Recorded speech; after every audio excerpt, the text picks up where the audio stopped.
मैं परमेश्वर पिता को सबसे पहले धन्यवाद देती हूँ कि उसका वचन कहता है कि उनकी मर्जी के बगैर एक पत्ता भी नहीं हिलता, और उसकी मर्जी थी कि मैं बोलूं, और उन्होंने आंटी को मन में काम किया। इसलिए आंटी को धन्यवाद देती हूँ कि उन्होंने मुझे पहले दिन में मौका दिया कि मैं यहाँ पर बोल सकूं। चर्च को धन्यवाद देती हूँ इतनी सुंदर व्यवस्था के लिए कि हम लोग आत्मिक रूप से में बढ़ सकते हैं, क्योंकि एक लकड़ी जैसे जलाते हैं, हम आग जलाते हैं अपने घरों में, तो एक लकड़ी से आग नहीं जलती है। उसके जलाने के लिए उसमें 2 या 3 लकड़ियों को डालना पड़ता है। वैसे ही जब हम अकेले बैठकर आत्मिक संगति में आगे बढ़ने से बहुत अच्छे से नहीं बढ़ पाते हैं, लेकिन हम जब एक दूसरे के साथ जुड़ते हैं तो आग के समान हम आगे आत्मिकता में बढ़ते जाते हैं, और ये मौका हम हमारी कलीसिया देती है, हमारे पासवान देते हैं। इसलिए मैं सबको धन्यवाद देती हूँ। आइए हम प्रार्थना करेंगे एक बार फिर से। हम प्रभु को धन्यवाद देंगे इस बात के लिए कि प्रभु ने हमको अपने चरणों में आने का मौका दिया है। प्रभु जी, वास्तव में कितने लोग तरस जाते हैं आपके पास आने के लिए, आपके लिपटने के लिए प्रभु जी, आपके हाथ को थामने के लिए मेरे परमेश्वर, लेकिन आप खुद हमारा हाथ थाम कर कहते हैं मत डर, मैं तेरे साथ हूँ। मेरे परमेश्वर, आज आपके वचन को लेकर जब खड़े होते हैं प्रभु जी, वचन आपका नहीं प्रभु जी, हम जो वचन लेके खड़े, ये वचन आपका है प्रभु जी। हम कुछ भी नहीं मेरे परमेश्वर, हम मिट्टी हैं, और आप हमें शक्ति देंगे, ताकत देंगे प्रभु जी, ताकि आपके वचन में से हम कुछ बोल सकें और समझ सके और समझा सके, क्योंकि आपके वचन के खुलने से प्रकाश होता है मेरे परमेश्वर। वही प्रकाश आप हम सब पर डालते जा रहे प्रभु। हम इस बात के आपको धन्यवाद देते हैं मेरे परमेश्वर। वचन आपका है, मुख आपका है, लोग आपके हैं, भूमि आपकी है प्रभु। आप जैसा चाहते हैं वैसा होने पाए, ऐसी मदद कर। विनती प्रार्थना प्रभु कृष्ण नाम से मांग लेते हैं। आपके आज के लिए जो वचन का मुख्य पद जो यहाँ पर है 40 दिनों के लिए, उसी पद को मैंने सोचा कि इस पर हम आज मनन और चिंतन करें, क्योंकि आज प्रथम दिन है। और यहाँ पर दाऊद राजा जो है भजन का लिखने वाला, वो कहता है, हे यहोवा मेरी प्रार्थना सुन, मेरे गिड़गिड़ाने की ओर कान लगा। तू जो सच्चा और धर्मी है इसलिए मेरी सुन ले। ये जो प्रार्थना है वो राजा दाऊद उस समय बोल रहा है जब वो परेशान है, कठिनाई से गुजर रहा है, वो संकट के समय है, क्योंकि उसी का बेटा अबशालोम जो तीसरे नंबर का उसका बेटा था, वो अपने पिताजी के राजगद्दी पर बैठना चाह रहा था और अपने पिताजी को मारकर उसके स्थान पर राजा बनना चाहता था। इस स्थिति को जब हम दूसरा समूएल उसका 18वां पद 18वां अध्याय निकालते हैं तो उसमें हमको बहुत अच्छे से देखने को मिलता है। दूसरा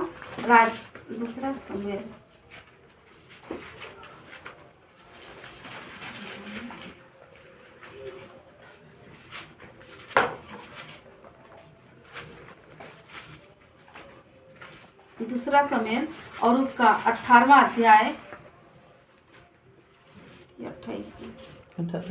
अबशालोम 18 है ना, तो 18 अध्याय उसमें हम देखते हैं अबशालोम कैसे अपने पिताजी को मारने की कोशिश करता रहता है, और कैसे वो राजा वहां से भागता है और उसे जंगलों में रहना पड़ता है। जंगलों में जब था तो हम समझते हैं कि जब हम अपने घर से दूर रहते हैं तो हमें कितनी प्रकार की परेशानियों का सामना करना पड़ता है, और वो तो जंगल में था और उसे किस प्रकार हर एक चीज़ों के लिए वो तरस रहा था होगा, कितनी चीज़ों के आशा लगाए हुए था, लेकिन उसे वो सुविधा प्राप्त नहीं हो रही थी होगी, अपने जान के उसे लाले पड़े हुए थे, और उस समय वो परमेश्वर से प्रार्थना कर रहा है कि परमेश्वर मेरी गिड़गिड़ाने की ओर कान लगा।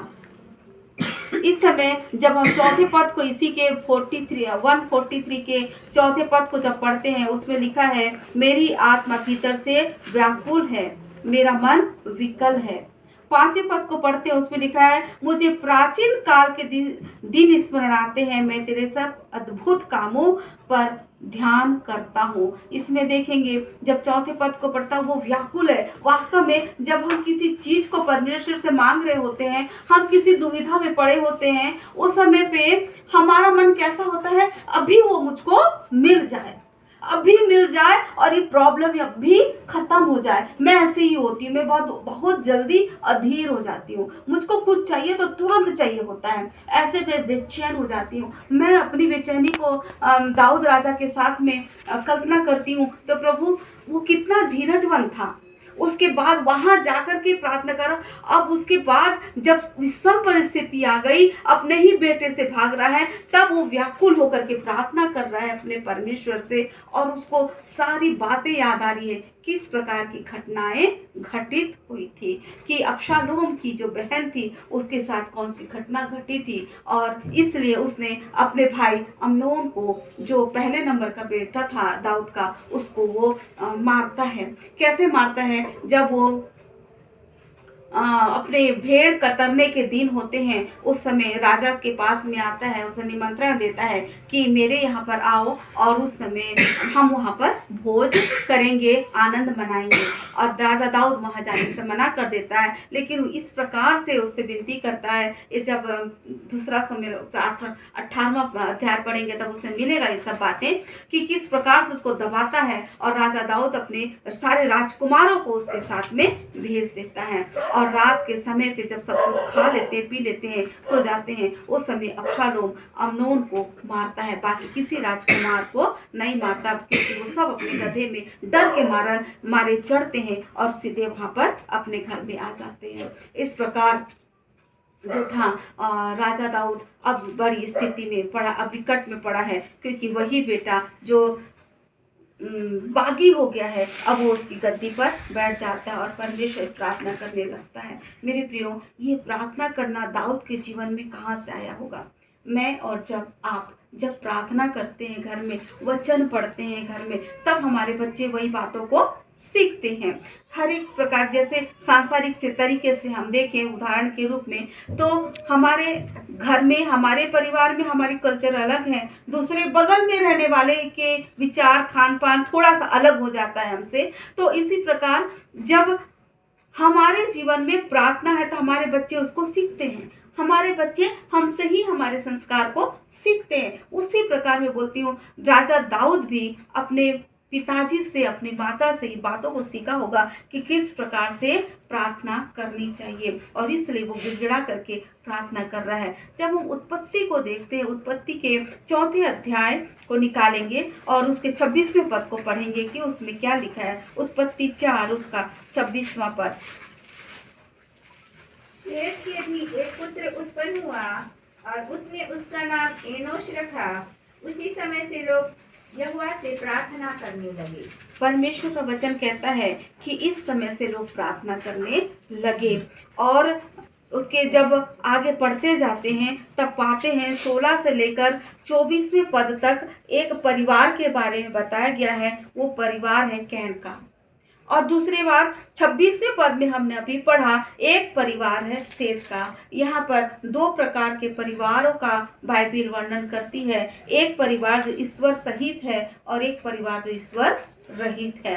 इस प्रकार के बातों को हम यहाँ पर देखते हैं। कैन का परिवार परमेश्वर से प्रार्थना नहीं कर रहा था, लेकिन आविष्कार में लगा हुआ था। अब जब उसको पढ़ेंगे तब हमको समझ में आएगा, बुनियादी जो आविष्कार जो हुए इनके परिवार से हुए, व्यवसाय में पूरी तरह से लगे हुए थे, इस संसार में अपने पैर को जमाने की कोशिश कर रहे थे। उस समय सेत का परिवार परमेश्वर से प्रार्थना कर रहा था, परमेश्वर से निवेदन कर रहा था। बाइबिल में हमें बहुत से ऐसे लोग पढ़ने को मिलते हैं जो कि अपना जीवन प्रार्थना के द्वारा बिता रहे थे। जैसे कि मैं 1-2 नाम लूंगी आपके सामने। आदम और हवा भी जब अदन की वाटिका में थे तो परमेश्वर से डायरेक्ट बात किया करते थे, लेकिन जब वाटिका से बाहर निकल गए तब वो परमेश्वर से निवेदन और प्रार्थना किया करते थे। उसी को तो देख करके कैन और हाबिल ने बलिदान करना सीखा, धन्यवाद का भेंट चढ़ाना सीखा होगा। उसके बाद हम देखते हैं अब्राहम के बारे में, मूसा जी के बारे में देखते हैं, एस्थर जी के बारे में देखते हैं, दानियल जी के बारे में देखते हैं, योना नबी को देखते हैं, और एलिशा को देखते हैं, दाऊद को और यीशु मसीह के बारे में भी हम पढ़ते हैं कि उस प्रकार से वो परमेश्वर को धन्यवाद दिया करते थे। जब उत्पत्ति की पुस्तक, मुझको बहुत अच्छी लगती उत्पत्ति की पुस्तक, और दूसरी पुस्तक जो है वो शमूएल की पुस्तक, पहला शमूएल दूसरा शमूएल, मुझको बहुत पसंद है ये पुस्तक। तो जब हम उत्पत्ति की पुस्तक को पढ़ते हैं तो उसमें कुछ नाम हैं जिसमें हमको जानकारी मिलती है। पहला पुरुष और पहली स्त्री उत्पत्ति में हमको पढ़ने को मिलती है। पहला प्रलोभन हमको उत्पत्ति में ही पढ़ने को मिलता है। पहला श्राप उत्पत्ति में ही मिलता है। पहली आशीष भी उत्पत्ति में ही मिलती है। बच्चे का पहले जन्म के बारे में भी जानकारी हमको उत्पत्ति में ही मिलती है। पहला बलिदान के बारे में भी हम उत्पत्ति में ही पढ़ते हैं। ये सारी बातें परमेश्वर की आशीष को हमको बताती हैं। मैं सोचती हूँ जब एक नदी बहती है तो उसके किनारे जितने भी शहर होते हैं, वो नदी जहाँ जहाँ से गुजरती है हर एक क्षेत्र को आशीषित करते हुए जाती है। वैसे ही परमेश्वर के समीप में जितने लोगों ने रहे, अपने जीवन को बिताया, प्रार्थना में अपने जीवन को इन्होंने बिताया, तो इनके जीवन में भी आशीष आती गई और ये आशीषित होकर के दूसरों को भी आशीष पहुंचाने का काम करते रहे। यही जब हम अब्राहम पिता के जीवन को देखते हैं तो मैं पाती हूँ उसमें, और कि 12वें अध्याय में हम पाते हैं अब्राहम ने परमेश्वर की से प्रार्थना किया, और अब्राहम पिता की प्रार्थना को परमेश्वर ने सुन लिया, और फिरौन जो थी वो सारा को वापस कर देता है। और जब 20वें अध्याय को हम देखते हैं तो यहाँ भी परमेश्वर ने अब्राहम की प्रार्थना को सुन लिया, और उसकी पत्नी को छोड़ दिया गया। और उस समय जो राजा था अबीमेलेक, उसको और उसकी पत्नी के गर्भ जो बंद हो गए थे वो परमेश्वर के द्वारा खोल दिए गए, और यहाँ पर उनको इस संतान प्राप्ति का सुख प्राप्त होता है। और जब हम यूसुफ के जीवन को देखते हैं, हम सब जानते हैं कि किन कठिन परिस्थितियों में वो गुजरा। अपने ही लोगों ने उसे धोखा दे दिया, घर से दूर हो गया, अब दास के जीवन को गुजारने के लिए मजबूर था। लेकिन परमेश्वर जिसका हाथ थाम लेता है उसका कौन क्या बिगाड़ सकता है ना। यही होता है जब वो परमेश्वर के करीब में था और परमेश्वर ने उसको मिस्रियों के देश में ले जा करके मिस्रियों के लिए और उसके परिवार के लिए भी आशीष का कारण बना देता है। और ये कारण होता है जब हम परमेश्वर से प्रार्थना करना सीखते हैं। निश्चय में आदम और हवा के द्वारा, हमारे पूर्वजों के द्वारा जो हमने प्रार्थना करना सीखा है वो हमारे लिए आशीष का कारण है। मेरे प्रियो, कितनी बार हम देखते हैं लोग हमारे आसपास कहते हैं मैं इतना प्रार्थना करती हूँ, मैं इतना प्रार्थना करता हूँ, लेकिन मेरी प्रार्थना नहीं सुनी जाती है। हम सबका अनुभव होगा, कोई ना कोई हमसे ये बातों को बोला ही होगा। लेकिन मैं बोलती हूँ एक बात जो हमेशा मैं उदाहरण देखती हूँ, बाहर अगर बिजली का खंभा है और उसमें करंट है और आपके घर में आपने पूरा लाइट लगा लिया है, बल्ब भी लगा दिया है, अब आप बटन दबा रहे हैं लेकिन आपकी लाइट नहीं जल रही है क्योंकि आपने अपने घर में फिटिंग कर लिया, बाहर खंबे में भी करंट है लेकिन आपने तो तार जोड़ा ही नहीं है।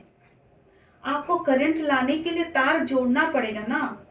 तो वो तार कब जुड़ेगा? जब हम प्रार्थना करेंगे। ये प्रार्थना जैसे कि कल बताया गया वेदी है जहां से परमेश्वर ग्रहण करता है। जब हम अपने संबंध को परमेश्वर से मजबूत कर लेते हैं तब हम उसकी आज्ञाओं को मानते हैं और वो हमारी प्रार्थनाओं को सुनता है। और यही संबंध हमको परमेश्वर से बनाने की जरूरत है, तब हम वो आशीषों को प्राप्त करेंगे जो अब्राहम पिता ने प्राप्त किया, जो आदम और हवा ने प्राप्त किया, जो योना ने प्राप्त किया, जो मूसा ने प्राप्त किया, जो एस्थर ने प्राप्त किया, जो दानियल ने प्राप्त किया।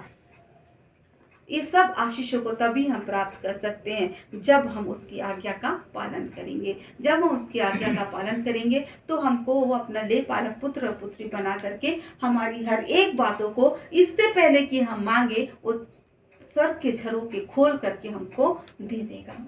इस समय एक सुंदर सी कविता मैं आपके सामने अपनी रचित कविता पढ़ूंगी और उससे परमेश्वर की महिमा करूंगी। मैं वह मिट्टी हूँ, मैं वह मिट्टी हूँ जिसे खुदा ने हाथ में ले लिया। मैं वो मिट्टी हूँ जिसे खुदा ने अपने हाथ में ले लिया। यह वही सांस है जिसे खुदा ने नथनों में फूंक दिया। ये वही सांस है जिसे खुदा ने नथनों में फूंक दिया। फिर कैसे उससे इनकार करूँ, फिर कैसे उससे इनकार करूँ। मैं तो बस इकरार करूँ, हे खुदा तुझे प्रणाम करूँ, हे खुदा तुझे प्रणाम करूँ। कभी कभी मैं इतना साहस कर जाती हूँ, कभी कभी मैं इतना साहस कर जाती हूँ, मैं आपके बारे में नहीं, मेरे बारे में बोल रही हूँ। वास्तव में कभी कभी मैं इतना साहस कर जाती हूँ कि मालिक से